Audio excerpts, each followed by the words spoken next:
want to spend the next bit of time with you all talking about something that is really, important in my mind, and that is, where we are and where we're going. And the previous session, I was grateful for the panel, grateful for you all to hear from a couple of people, several people I respect very highly. I've learned a lot from all of those people, and that is what this is about. And that is one of the reasons coming together is so valuable, because we do learn from each other, and we have the opportunity to reflect on how we approach these problems and what we do. So we're in an interesting space as I set the stage for this conversation today. So today, the HITRUST CSF harmonizes well over 50 standards, frameworks, et cetera. We see that as a very important value add to the industry. And I want to leave you with another number. It's not a HITRUST number. It's a number that sets the stage for the world that we operate in as security leaders, governance leaders, assessors, helping organizations maintain security. About $1 trillion. $1 trillion being spent on cybersecurity implementations over the last few years. I have to go pull the citation to be sure, but it's a massive amount of spend on a problem that does not go away. It's a problem that continues, and a problem that continues to happen. And the backdrop for that is that for the organizations surveyed, a wide survey of companies in the public space that are looking at security, more than half, over 50%, say that they have had an adverse effect, materially or just simply an operational impact, because of a cyber event, either directly on their company or through their supply chain. So while we're very grateful and continue to be grateful for the work that we're all doing and the fact that we're making a difference, and I believe the data shows we're making a difference, we are restless, as I said in the previous panel, and I think the opportunity to continue to better the science of assurance and the opportunity for our systems to have very high levels of assurance is something that's out there. And that's really what I want to spend my time talking about today, talking about where we are, where we have come from in terms of specifics, things we're building on, and where we want to go in the next 3 years or so.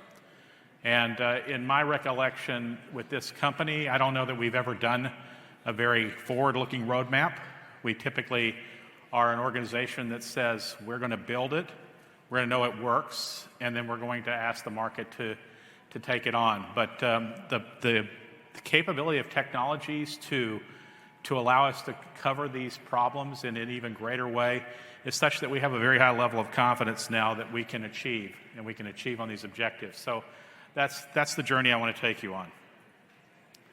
So if I think about the challenge we're facing, we are in a world today where, as I said, a large number of organizations have been affiliated with some form of breach, either directly or not, and over 83% say they've seen more than one. I actually am really more interested in the right-hand side of this chart. It is the threat landscape we live in, and I was continually concerned about this as a CISO. Now at HITRUST as the Chief Strategy Officer, I continue to think about this, is what is the space we live in that each of you operate in, that each of you have to function in as leaders. And first and foremost, we know the threats are real, we know they're active, we know they're continuing to evolve, and there's only one solution. We have to have a relevant approach to making sure our security controls work and that we can rely upon the fact that we know those controls operate and they continue to operate. So we're in a world, as I said in the last session, we're in a world where the regulatory landscape is changing, and it's really dramatic. And I have this metric here. I tried to count it. I said, okay, I was in a company in healthcare until I retired, and how many different standards and regulations did I have to achieve in just healthcare alone? So it certainly is HIPAA and the HIPAA security rule and such. But I came up with greater than 5 because I actually don't think it's clear, especially when you add the states in. But I'm going to name them for you because I just want you to think about the space we're in. Okay, we have the HIPAA security rule, the breach notification rule. Those of you that operate in an exchange environment have the MARS-E standard, the minimum acceptable risk standard for exchanges.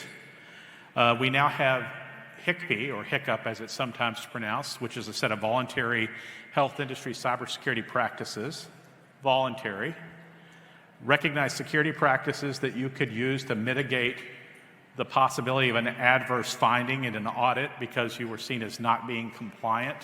But if you meet these recognized security practices, you have a higher level of certainty that you were compliant, so there's some level of quasi-safe harbor. I don't think from a legal perspective it's a true safe harbor. And now we have healthcare-specific cybersecurity performance goals. So that's really the space we operate in. And while I said in the previous session I will maintain here, security and risk management is our goal as HITRUST. If we achieve it with the system we've built, compliance is the benefit. So we can accomplish two things with one objective, and I think that's really powerful. Very late breaking news. It wasn't in my slides, but late last week, Senator Warner from Virginia introduced a Health Infrastructure Security and Accountability Act in the Senate. And I'm just going to read a couple of quotes because it's really relevant, I think. Healthcare has some of the weakest cybersecurity rules of any federally regulated industry. There are no mandatory cybersecurity standards, and billion-dollar mega corporations face insignificant fines for lax cybersecurity. Then to the point of our regulator, HHS has not been appropriately funded to be the effective cop on the beat. It has not conducted a cybersecurity audit since 2017 and has not issued updated regulations under the HIPAA security rule since 2013. And while I'm not going to drain this standard today, it is a bill, it is not a law. And I watched Electric Company growing up, so I know it's a bill and not a law. It does some things that are quite interesting.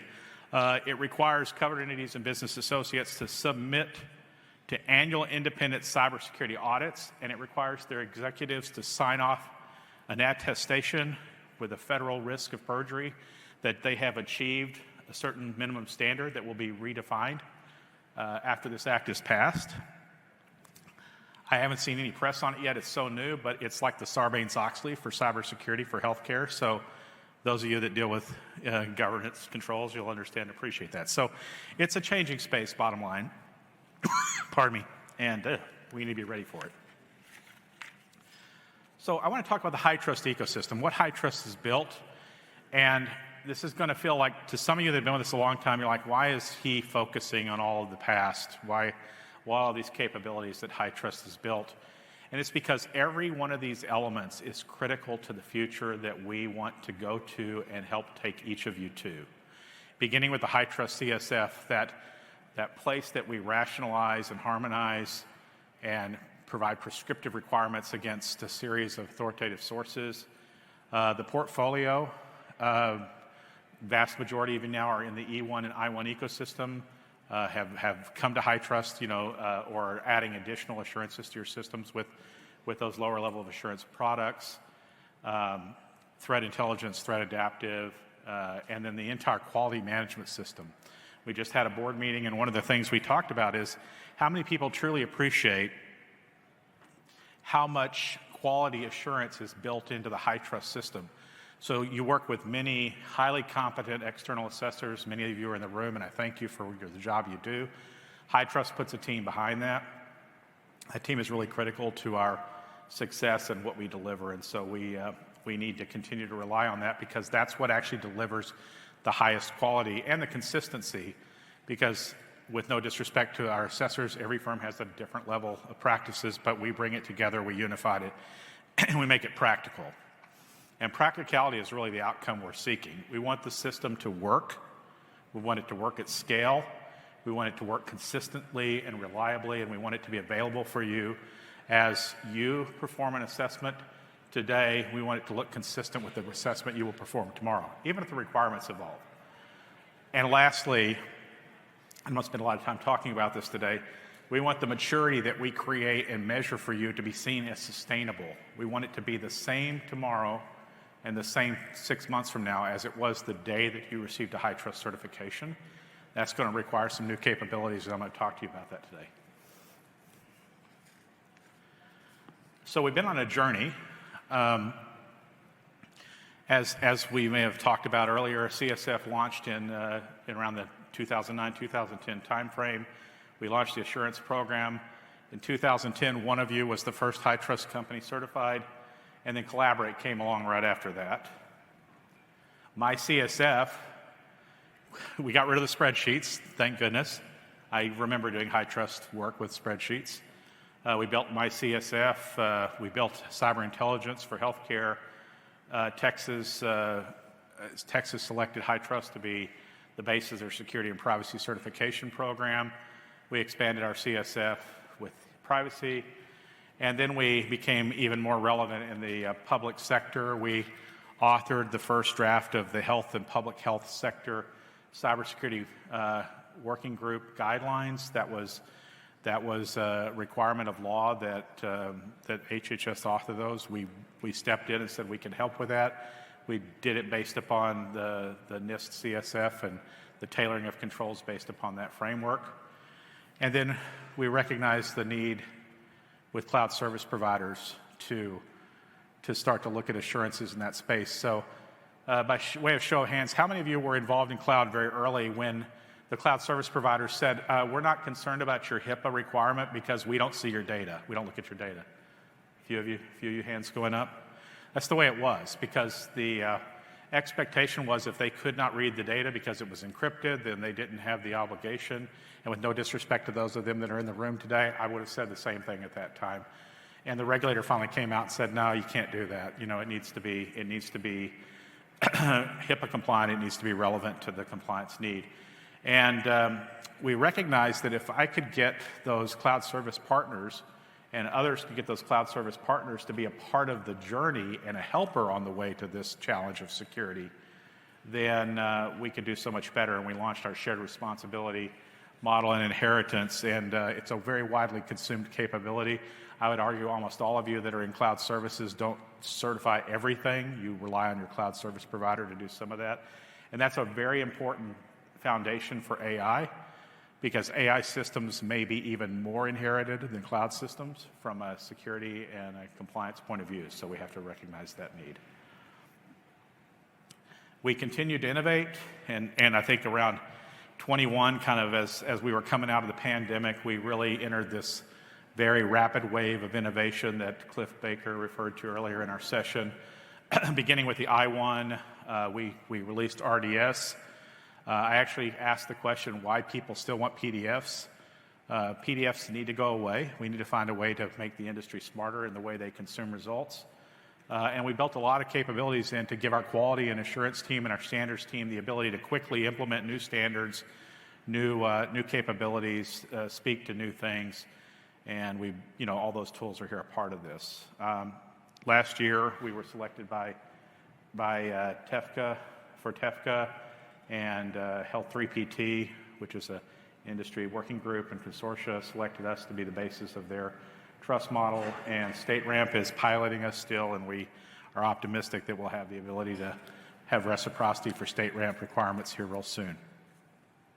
So that sounds good. I showed you the circle with all the things we've got, and then we've got this timeline, and it is the basis for where I'm going next, because the outcome we're creating is really around this model of trust based upon relevant controls, validated and delivered through reliable assessments. And so it is the trust you can have in the system, and can we improve that trust even more? That's really important to us, and that it's based upon the controls and the controls being relevant to the emerging threats, and those results being reliable, transparent, and consistent. So it really is an ecosystem, and I want to help us all think about the fact that what we're going to do with the next generation of our capabilities is building on this ecosystem of trust we've already built. So every one of you is in the HITRUST ecosystem, whether you're an assessed entity, whether you're a relying party that relies on HITRUST assurances to validate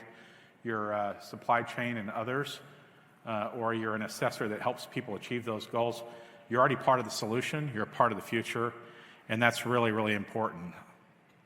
So the quality is unmatched, and the trust report, which was mentioned earlier, is something that I really want to key on. It was again 0.64% of HITRUST certified entities and their scope in the 2 years prior to this year had a breach, reported a breach. But actually the question for me is why? Beyond relevance and reliability, why were they there? And there's some other metrics in there that I would draw your attention to, and I would invite you to share with the leadership team that allowed you to be here today. There is accountability for remediation. You'll see a very high percentage of companies that achieve high trust validations have remediated the observations that we had in the certification or the validation report within the first year. When we go back for a recertification, for a checkup, if you will, they've actually been, eating the right foods, they're losing weight, they're doing the things that the doctor asked them to do, and so it's based upon the threats being mitigated because the controls are the right controls, and the cloud providers really helping companies achieve those goals. So that it really comes down to 3 questions, and these are the questions I would invite you to ask yourself, not just for high trust, but anything. Do I trust that the work I do on this creates the outcomes I'm seeking? Do I really believe if I do this work, I'm going to have a better chance of achieving my objectives than if I didn't do the work? And are there requirements and relevant under that, and can I rely on the outcomes? Those are really the questions, and that's the system we've built and the system I want to really encourage us to think about. So that's setting the stage. It's where we've been and what we've created. And now we're in this year of probably unmatched innovation in the history of the company, and there's a lot we're rolling out this year. I'm going to go through these in some detail, but you'll see them scroll in front of you. AI assurance, massive undertaking. A number of you helped us with that. Many of you will reap the benefits of that. And then we're looking at just an additional foundation. Last year we had some guests on stage talking about the problem of cybersecurity insurance underwriting. And we asked a question then. We said, is it possible to do this better? If I'm a HITRUST certified company, can I receive a benefit or some acknowledgement that my security is more mature than most underwriters would believe based upon where we started in the underwriting process? And can we build on that? And yes, we can. Yes, we did. And yes, we have that available. So we have our friends from McGill here to talk about that again, and others. So we'll have an update on that, really practical. And then, of course, the trust report, really, really exciting foundation and something to build on. I was asked the question yesterday, why do you keep innovating? Why do you keep doing this work? You're achieving less than 1% of your customers being impacted, and why do you keep doing the work? And the reason is because it's not good enough. And as we saw this year, a major company had an issue. It absolutely decimated the healthcare industry for weeks on end. Not good enough. If one company has an impact, it's not good enough. We can do better, and we will do better. And that's just the way it is. You have to continually invent in this industry, and so we're excited about the future we're creating. So I hope if you're here this week, and you are because you're here looking at me, I hope you're interested in AI, because you're going to hear a lot about it. And it's not just because every single security publication, blog, podcast, standards body, everybody's talking about AI and how you secure AI. It's because it's a hard problem to solve, and there's no clarity yet available on how to solve this problem. So what we did this year is we said, okay, we can do better. We will do better. And so last year, Dan challenged us to sort this out. We started this journey. We talked about it last year at Collaborate. We told you AI assurance was on its way. We told you we were going to harmonize 2 risk management sources in HITRUST CSF. We did that, and we did a lot more. We created a collaborative working group. We'll have a session next Thursday, here 2 days from now, talking to some members of that group. We harmonized a whole number of AI sources, and guess what? They're not complete yet. We had to do more. We had to look at the threats.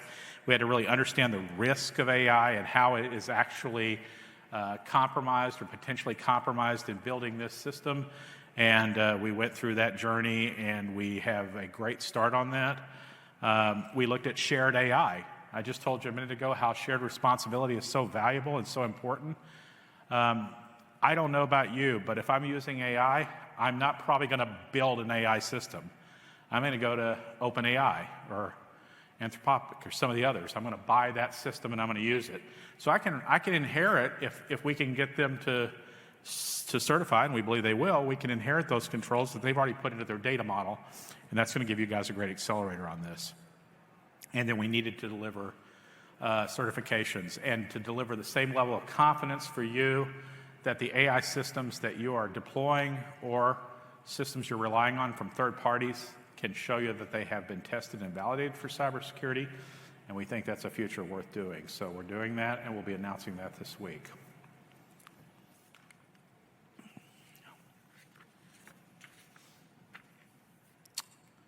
Product and Services Directory. I'm so proud of this. It's such a great idea. It's an idea that we've wanted to do for a number of years at HITRUST. And this year, the technology and the roadmap all lined up and our appetite for innovation, and we got this done. Most of you will have been through your journey of achieving HITRUST certification, or you're here because you're looking at it for the first time and you're on the way. And somewhere in that journey, you're going to have a control that you really need to implement. And you're going to ask the question, okay, who can help me get that control done? Which professional services firms in this room or assessors have a leg up on solving the problem? What technologies are most likely to help me solve that problem?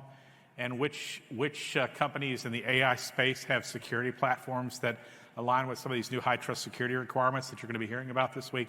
All of that's out there. So we built a product and services directory.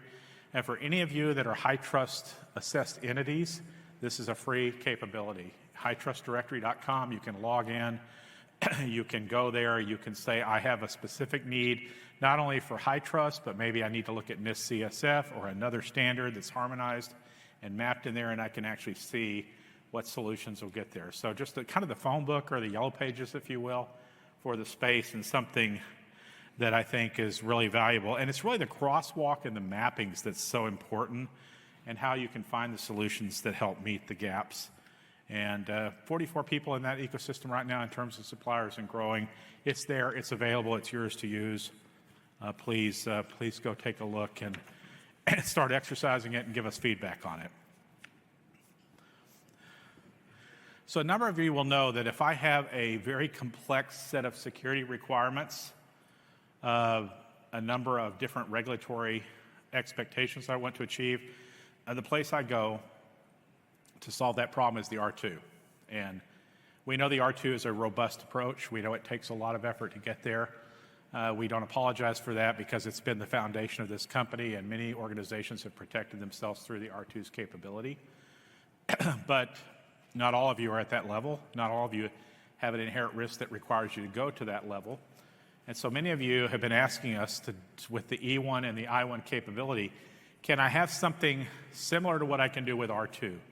And I think the most pressing example that I can see right now is you're a healthcare covered entity or business associate, and you want to know how compliant you are with the HIPAA security rule, and you want to look at the security rule specifically, but you're doing an E1 or an I1 HITRUST report. So in the past, you would go to the R2, you would tailor in HIPAA security rule, and you would gain the ability to do a validation on those requirements mapped through HITRUST to get you the certification you need for your HITRUST, but also give you an awareness that you've met the HIPAA security rule requirements. So what we've done is we've extended that whole logic, that tailoring engine within HITRUST, to be able to be used on top of the E1 and I1 reports for certain authoritative sources, not all, but for certain ones. So today we have HIPAA, all three rules that we support. We have PHIPAA, which is the Ontario version of HIPAA for Ontario, Canada, and AI risk management, now available, is delivered through this capability. So you tailor in the AI risk management controls, you can walk through an assessment, and you can choose if you want to have a validated report, or you can simply gain an insights report that knows you're there. And it's really important to know, we're not trying to become the compliance company. We don't want to be, I'm not going to be doing ISO compliance, I'm not going to be necessarily demonstrating compliance. What I'm doing is I'm providing the translation or the report that you can use with your relying parties that ask you, like, how do you meet HIPAA? Or how do you meet PHIPAA? Or how have you thought about AI risk management? This gives you the HITRUST capability already validated through HITRUST controls, but translated in the speak that a regulator or a relying party wants to see, so you don't have to just try to explain how HITRUST meets their need for them, but the combined assurance capability and the insights report delivered underneath that gives you both of that. Because let's face it, not everybody is fully into understanding HITRUST and the value of our ecosystem, so you just sometimes need a way to explain it, and this is there to give you that capability.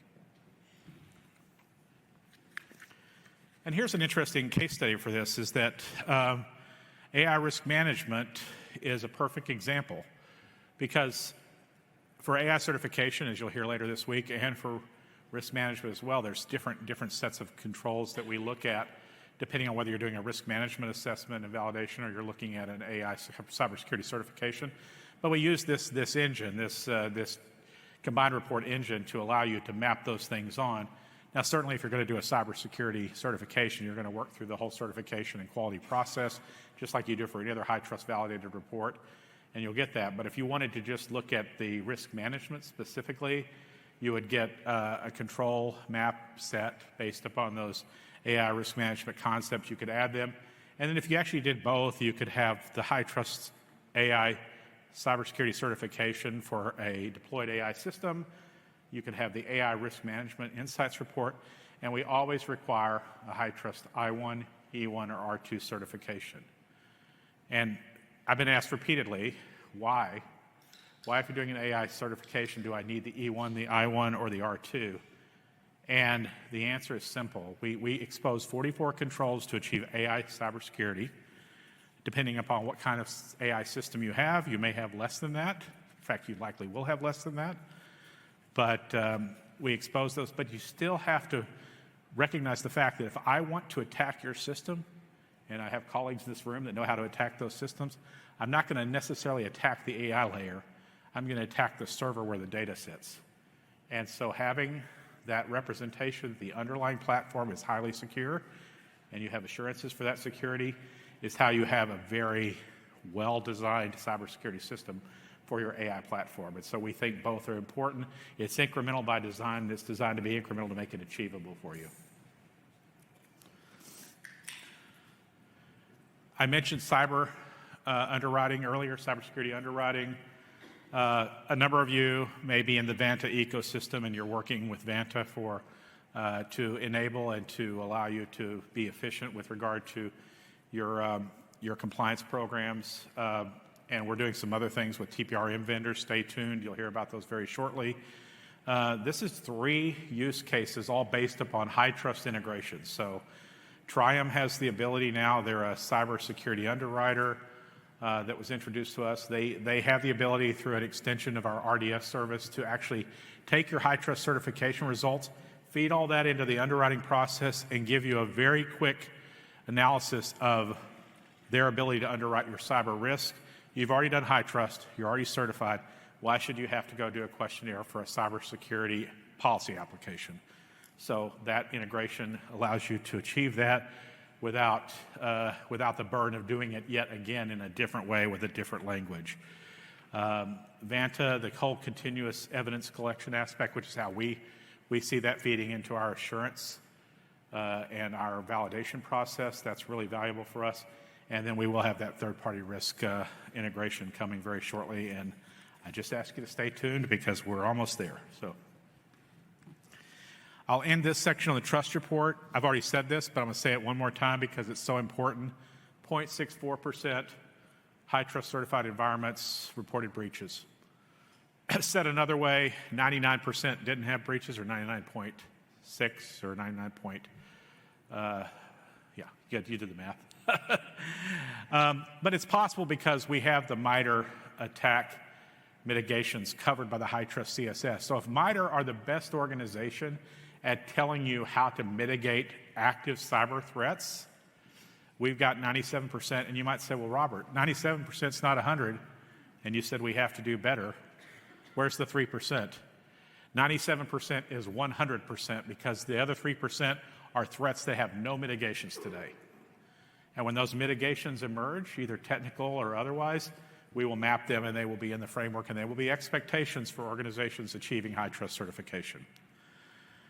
And the thing I'm probably, as a recovering CISO, The thing that I'm actually really proud of, I'm just so grateful for the 0.64%, but that 92% number, 92% of controls that did not meet HITRUST expectations for validation and certification, well, they were validated, but they weren't certified, did not meet certification requirements, were remediated within 1 year of the certification. And for any of you that work with the challenge of managing a supply chain of different vendors, most of you will acknowledge, I think, with me, that doing the audit and finding out that they have things to get better at, that's not easy, but it's probably easier than actually making sure the work got done at the end.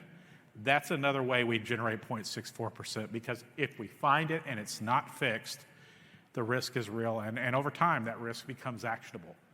So you have to fix the things you find, and the system requires that, and we think that's a really important proof point.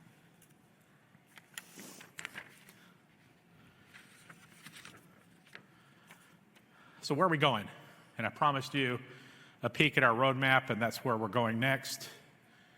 And we really are at this crossroads. I almost wanted to find a really cool picture of a train crossroads or something, because you're running down a track and we've got 3 or 4 different pathways all coming together, and we are at this crossroads right now as people that are practitioners of this business of cybersecurity. And each of you are unique in the fact that you're among the people in our industry that really do get this problem and are working really hard on it. And so you're at that crossroads too, because your organizations are really interested in how do you engage digitally with the people you serve. Some of you would say, well, digital engagement, Robert, is like, we were talking about that 5 years ago. Yes, but now you're doing it with AI, and the AI is replicating human behavior, including sometimes getting the answer wrong. So you have to think about the risk within a digital landscape, all backed by this new thing of AI. And that's a big change for us. It requires a completely different way of thinking about the security risk paradigm and how you think about auditing and validating those systems. And so stay tuned this week. Come to those sessions, because you'll learn a lot, and I hope it'll be valuable for you. You know, this year I've been in healthcare. 10 years my first cycle at a medical university. Then I went away and did telecom for a while. And I came back to a Fortune 5 payer and provider organization where I retired in 22. So I've got 25 years or so of experience in healthcare. Never a year like this. And we had a bad year about 7, 8 years ago. Some of you were part of that. But the impact to our industry was profound. And that's because the bad people out there don't have any scruples, and healthcare is in the crosshairs. So the risks are real, and they're there. And because of that, as I said earlier, the regulatory dynamics are going to be really challenging. So metrics in the bottom, 91% of organizations experimenting with or investing in Gen AI. 62% of breaches, third-party risk. 98% had a third party that had a breach, number I shared earlier. 83% more than one breach. 384 health data breaches. 44.8 million impacted individuals. And actually, I care about these numbers a lot, but my goal today is not to give you the fear story. It's not to say, well, it's bad out there. You all know that. We all work in an industry that knows that. The question is, how do we make it better? And that's what we're talking about. And that's really where we're going. So we are creating a system of digital disruption, positive disruption. And AI is the big technology shift of that. We have the first targeted cybersecurity certification available for deployed AI systems. It's built on our HITRUST ecosystem. All those circles I shared with you earlier are all the underpinnings of the delivery of that system, and they really attack this diverse risk landscape of AI. We have an assurance system for trustworthy and responsible AI on the horizon, and we'll talk about that in a minute as a future direction, because we're not done with AI. We're just getting started. So if you aren't relevant and reliable for the future, you aren't ready to see around the corner for what's coming next, and we want to be there with you as we look at that. I am so excited about this next concept, continuous assurance. So again, I was asked yesterday, why are you still working on this? You seem like you're doing pretty well, and it's still not good enough. We want to get better. So the vast majority of you all achieve HITRUST certification at the implemented level of maturity. Your policies are good, your procedures are good, and you've implemented the control requirements successfully, and congratulations to each of you. Congratulations.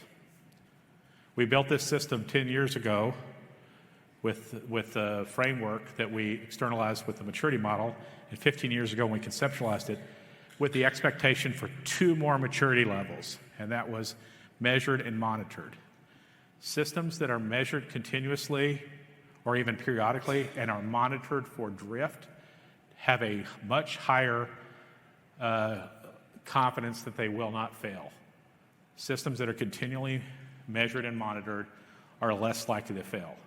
So we're going to provide you a capability to implement that for the controls that matter the most, and that's going to start rolling out in 2025. I'm going to tell you right now, it's a 2 to 3 year journey. So you're going to take steps with us into it. We're going to get there. But we've got to transform from an examination and an event-based culture of assurance to something that's more continuous and continually monitored. Because the attacks come so quickly now that if you have a drift on controls and you just happen to be the wrong company on the wrong day, you find yourself in a very bad position. So I think we do a tremendous job with our rapid recertification program, and the numbers show how effective the system is. But I know we can do better with continuous assurance, and we've got the system to do that. So we're going to take you from where you are. I think it highly likely we're going to start with those most essential controls that everybody at the E1, the I1, and the R2 level have all implemented. We're going to work with an ecosystem of service providers and technology providers so you can plug their telemetry from the systems they run for you directly into the HITRUST assurance system, and we're going to give you the ability to make managed, monitored, and measured real for you. Positive security outcomes is going to be really important. It's really hard to manage third-party risk. You have hundreds, if not thousands, of suppliers. Cliff knows it really well on the panel with our Health 3 PT effort. There's tooling that can make it better. Analyzing your population and understanding which of your supply chain have specific risk dimensions based upon that electronic results model that we have available will allow you to peek into that problem. So when the next ServiceNow happens, perhaps you'll know which of your suppliers rely on ServiceNow if we get that right. So I think that would be a tremendous benefit for you, and it certainly is what we're doing today to allow you to underwrite cybersecurity risk and other things. So really, really important work, and we're taking it forward. And then lastly, we have the compliance expectations. I want to say this very confidently. If you're in HITRUST and you're achieving compliance because you've implemented HITRUST security, we are committed when compliance needs change, stay with HITRUST, we're going to get you there. You're already doing all of the things already that the new compliance frameworks are going to require. In fact, most of you are doing them better than most of the industry because you've been validated, and you're continually validated through our recertification and our recertification and our monitoring processes, and even more so now with the continuous assurance problem I talked to you all about. But if there is a new healthcare regulation, if you're in healthcare, we'll have the mapping. We're coming out with a NIST 2.0 certification here very shortly. NIST has a lot of value for governance now with 2.0, and that's just the start. So our expectation is you have a certification. If it gets you most of the way there, if the requirement changes, if we can provide you that insights report I described to you a little bit ago, now you know what you have to close the gap on to get to the next requirement, if there is a new requirement. I argue there probably are not many new requirements you're not already required to achieve, but we'll see what happens. So just to give you a graphical representation, because I want to be really transparent about that. So we see at least 4 elements underneath this continuous assurance ecosystem we're building. Evidence collection, we already have a partnership with Vanta. Security and telemetry monitoring, this is brand new. We are being approached by some of the leaders in the industry that want to start doing this. So we think that's going to be successful. I think it'll start with cloud service providers, but also posture assessment vendors, people that are doing continuous security monitoring capabilities. You probably have some of those tools in your environment already. We need to know who you need us to work with. We need you to help them work with us because we think we'll get there faster if we have the momentum behind us. I've mentioned third-party risk. You'll hear about that shortly. And then that electronic results distribution, highly important. Cyber insurance underwriting and HITRUST assessment exchange, both really, really important things there. So in terms of roadmap, to double-click down on this notion of continuous assurance, The things that do not have the star, we already have. They're already part of that ecosystem we've built. We built it with the vision in mind to take the industry to this level of assurance, and we think that last mile technology is now available through some of the service providers I mentioned a moment ago, beginning with cloud service providers. But there's more to do. This telemetry monitoring capability is something we have to begin work on. We will start on that in 25. We are going to take CSF to the next level with what I'm describing as the next generation of the CSF. That will have additional taxonomy that will allow us to know which controls are most suitable for what kinds of continuous monitoring, and then we'll build that evidence update and validation process and the ability to inspect your security outcomes to make sure they are still relevant to your environment.